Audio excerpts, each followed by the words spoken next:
Hi, everybody. It's Jen Wilson and Amy Vetter, and we're here for Leadership Lunch Chat. Happy Friday and happy October 15th. We're so happy that you have, many of you have reached the deadline, of sorts. We know not everybody's involved in tax, but for those of you that are, today's a big day. We hope that it's a light day, that you were able to get a lot done before today. And we know that there are others that have report deadlines this month and still have several weeks to go before they can consider themselves sort of lightening up a little bit. And we know there's no such thing as not busy, right? We're all busy. We're having blessed periods, and then super blessed periods, I guess. But anyway, we are at a finish line of sorts today. And Amy and I thought that we might explore, like, now what? What do you do and how do you get back to doing things that are important to you? So, Amy, maybe you want to pick up there and we'll see where it takes us. Well, sure. So, I think I obviously talk about this a lot, but a lot of times especially in the accounting profession, but I would say any profession, when we take time for ourselves, we often feel guilty and and think that it's selfish. And so even for those of you that have been going through this time period of trying to get through all these deadlines, and really it's been almost 2 years of just nonstop craziness, right? Yes. With extensions from COVID and all of that other stuff. So, the important part right now is to have a plan exiting the finish line of what you're going to do to get yourself back, from a personal standpoint, from an individual standpoint, and then also from a family standpoint. So it's not just, yourself. It's, have you had neglected time with your kids, your partner, your friends, whoever that is, so that you can get that back into place. And I know for myself, I find this extremely important. It changed my life when I started getting better at doing it and just realizing the work will get done. But I live by my calendar, absolutely live by my calendar, and I do not sway from it. So, as much as I can, if there's an emergency, there's an emergency.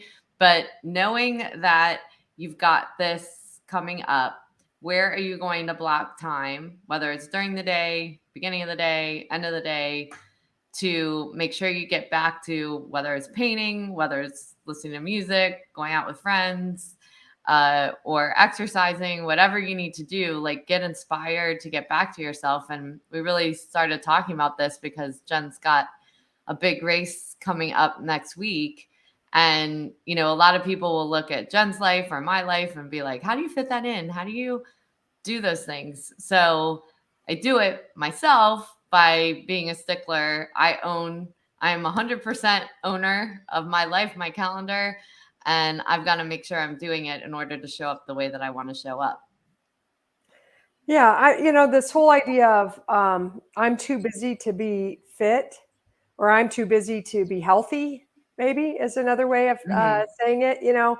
My life is so stressful, and I have, so many client obligations. I don't have time to exercise. I don't have time to eat right.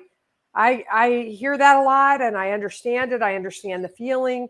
But like you, I also schedule it, and our team is really rigorous about scheduling it. And we're also rigorous about honoring it.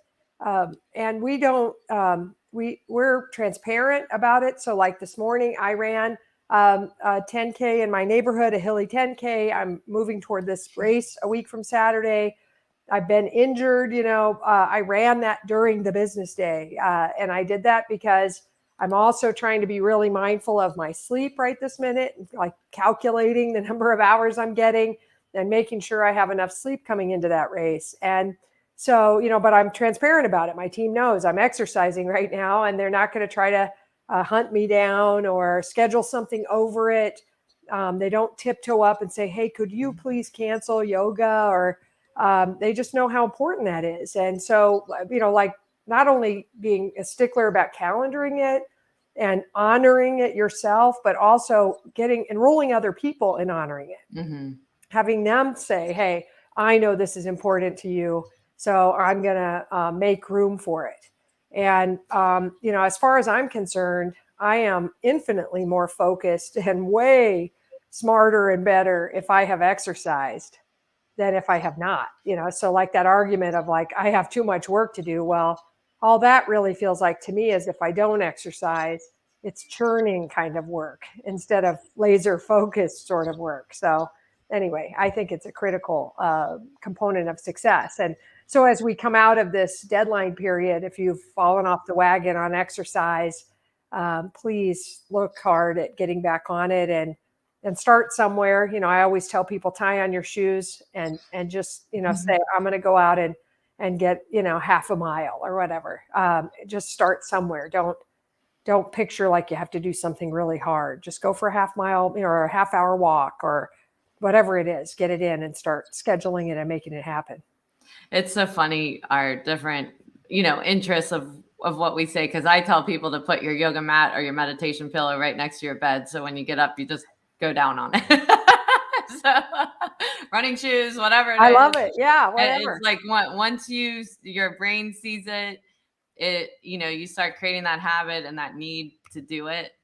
And so it can be really helpful. And I think the other thing that you said that's really important in this discussion is the support of a community. Sure. So, you can have the individual need to, do these activities, to do this on your calendar and so forth. But if you do not communicate it to the people around you that you are doing it and not try to hide it, you are not going to get the release from the outside that you need. So whether that is your family and telling your family, like, this is the time I go run, this is the time I go to yoga, whatever, so that they know where you are, instead of while you're there going, oh, I gotta hurry, I gotta get home, because I'm so stressed out, they're gonna be wondering where I am, instead of being there and knowing you're supported to be there. And same thing at work. I know, for a long time, I didn't discuss my outside activities when I was a partner in a firm and so forth. Like, I felt like that, wasn't appropriate in the workplace. And it actually is one of the most important things that you can do, because you start connecting with people on what their interests are. And it's actually pretty interesting once you start connecting at that level versus just at a professional level, and the things that you do have in common and how you can help people that might want to learn something that you are already doing, of how they get involved with it and so forth. So I think all of those things are important, and that community of support to make sure that you're doing it and you communicate to people why it's important to you, why it's important to them that you do it as well. Because I'm sure when you're not running, that energy changes at work, right? Hand at home for sure. Yeah. I mean, when my kids were little and I was, really, it's much harder when your children are smaller and you have to Oh, get yeah. childcare, get somebody to watch them. But my kids would bring me my shoes sometimes and be like, hey, mommy, go for a run. You're grouchy. So yes, no doubt about it. Well, the other thing is, we're talking about exercise, but, doing things for yourself is broader than just exercise or sleep. I mentioned sleep or eating right. Hobbies, a lot of times in our peak periods, the hobbies, the things that we get enjoyment out of, I'm a gardener, a big time plant person. And, sometimes you can sort of put those on the shelf a little bit. And so thinking about your post October 15th, rest of 2021, and even now contemplating 2022 New Year's resolutions and what that year is going to look like for you. Are there hobbies that you wish that you could pursue or that you really wish you were giving more time to? And is this a time now for you to calendar and allocate and make that happen and get other people to support that too? It doesn't just have to be exercise. Whatever it is that could have you integrate and bring some self-care, which is for some people, people hear that phrase and think wimpy, self-care, how wimpy. I think it's the opposite. It's disciplined and strong to make sure you are healthy and well, and that your energy is positive, and that you're feeling good, because that transfers. We talked about that a million times in Leadership Lunch Chat. Um, Transfers to other people. If you're positive and you're feeling good and you're feeling like your life is where you'd like it to be or headed in the right direction, that energy emanates to others, and they can sort of feel called to do the same thing themselves. Elevates your team, it elevates your clients. It's just the kind of example you want to set. So think about that. Think about, like, what am I going to do now that could start integrating some positive, fun, feel good type activities into my life again, if they've fallen away. Well, and it's not always the same thing too, right? Like, so running might work for you right now, and then it becomes like a recurring thing. And so you Yes. might not get as much joy out of it in one year that you've gotten out of it in another year. And it doesn't mean you have to let it go, but what it does mean is, like, what's the next thing I should start learning? Like, our brains need to keep learning, and it actually helps us in business when we're doing that. Like, this year, I decided to start salsa dancing. I had never done that before, and I Love feel it. like a fool. And so I've, and I am loving it. So Oh, I fun. don't really care if I'm perfect at it. I want to be good enough to be able to enjoy it and get the joy out of being there, and having that effect that it has on me to be able to do that. So, um, I think often we think like, oh, we have this outlet and then it's not giving us what we want, so we just give up. Versus like, okay, what's the next thing I have to learn? Because our brains are just always seeking something else to learn, something to expand ourselves. And it actually helps us in the workplace when we have to think about innovation and change management and so much, when we remember how we learn. And and then how do we get to the point of being okay with like not perfection, because we don't always have to be the best at everything. Like, what is the feeling we're trying to get out of the activity that we're doing? Are we able to capture that? And then how would we bring that same concept into the workplace, into the culture that we have, and into the way that we interact with one another? I love that. I love that you're doing salsa dancing. Um, uh, a crazy side story. When my husband and I were getting married, we were worried about the first dance because we really just didn't dance, slow together. We were Yeah. products of the 80s, and, that it was rock and roll, So we went and took a ballroom dancing class, but the guy was so focused on salsa and the rumba, and my husband was like, "These are not, this is not going to help us at the wedding dance at all." And it was so funny. It turned out, I mean, they didn't advertise it as such, but it was all Latin dances. And I had a blast. We had a great time. Right. We did not dance that way at our wedding. He refused, but we still had a super time. And so I think that's fun. And I don't know how much of it I remember, but I'm sure it's a blast. And I love dance. I grew up Yeah. dancing. So as you were talking about it, I was thinking about what's my next, what's next, Yeah. because I've been training for this 50K, which is 31.1 miles. Who And, does? and well,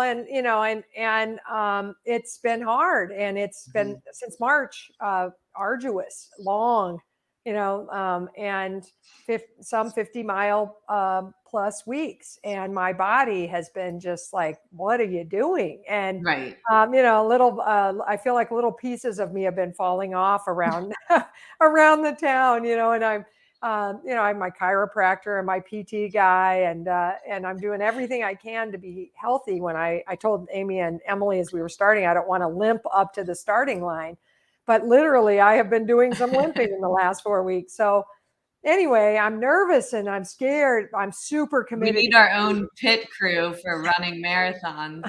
I have one.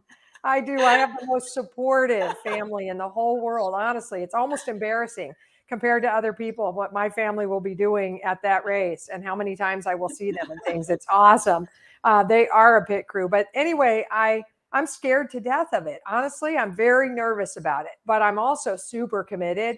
I mean, I've been picturing that if I have to, I will crawl to the end. You know what I mean? I am going to be unstoppable. I will finish that race even if I am really limping and all that stuff. I just have to have the right orientation. But when it's done, I don't want to do 30 and 50 40 and miles. 50-mile weeks. I don't. I'm done. I want to be finished with that. I want to go back to 20 or 23 or 24-mile weeks, and I want to run my neighborhood hills again.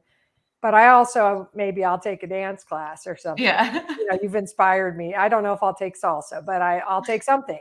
Yeah. Because I've been practicing yoga the whole time. I wouldn't be able to Mhm. do what I'm doing on the running Yeah. side at my age without yoga. So I've got to keep that up, obviously. But anyway, I don't know right yet what my what's next is, but I'm going to figure it out.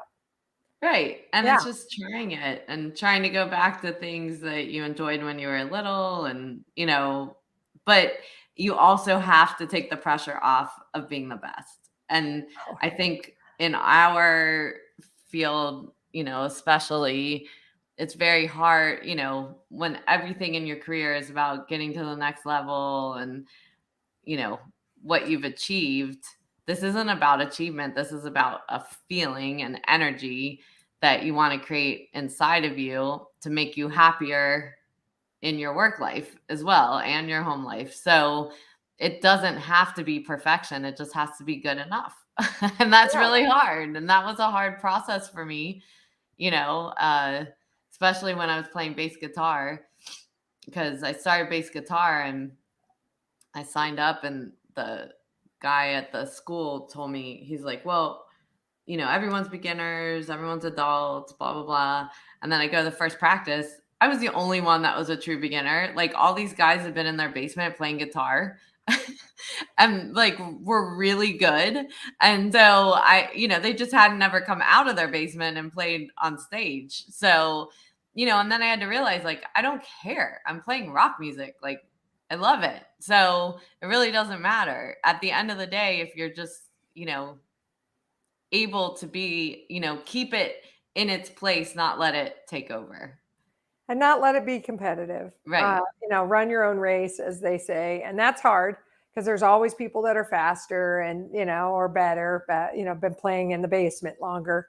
And so you don't want your activity to make you feel inadequate. That's not what we're trying to do here. I was thinking the whole time that you were talking about the energy piece, what I think we should be trying to achieve coming out of this finish line, and as I exit the finish line next Saturday, is activities that bring us a feeling of well-being. We talk about like happiness or something, or I don't know, but well-being. I am well. I am well, whatever that is for you. Yeah. In And yoga, we call it that you exist. yeah, I exist, right? Like, because the fact is, we go through life all day not feeling like we exist. Like, it's just coming at us, and we're not actually controlling the day. We're not actually feeling the present moment. So, if you can get something out of an activity that you feel like you exist, that you were there, you were present, like that changes your energy right there. yes. And people say, "How are you?" And I've been trying to say, "I am well," not "I am fine." Yeah. You know what I mean? What is fine? I think fine is like good looking or something in today's vernacular. I'm fine. It's goofy. It's a goofy phrase. It's a throwaway. I don't know what it means, but I am well. And if you can't say that, and I know a lot of people that we know in our profession are not well right now. Let's be honest. So I am not well. Then okay, what are you going to do about it? Right. What could we do today to feel more well? What is that? Is it Yeah. listen to music? Is it go for a walk?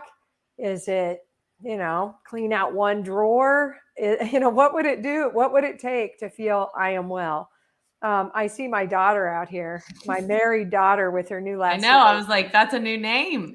It is. It's her good German name that she has from Nick, and it's a week old or 10 days old or whatever on her. So she's out here. She thinks fine is I'm surviving, Yeah. and I agree with her. But I am committed to be able to say I am well more often, and to be authentically well when I'm Yeah. saying it. So anyway, I think that's really all we have time for today. That's We're our finish line today. Yeah, our finish line today. And so what are you going to do at this finish line to feel well? And what are you going to do at the end of 12/31/21 to be able to say I am well?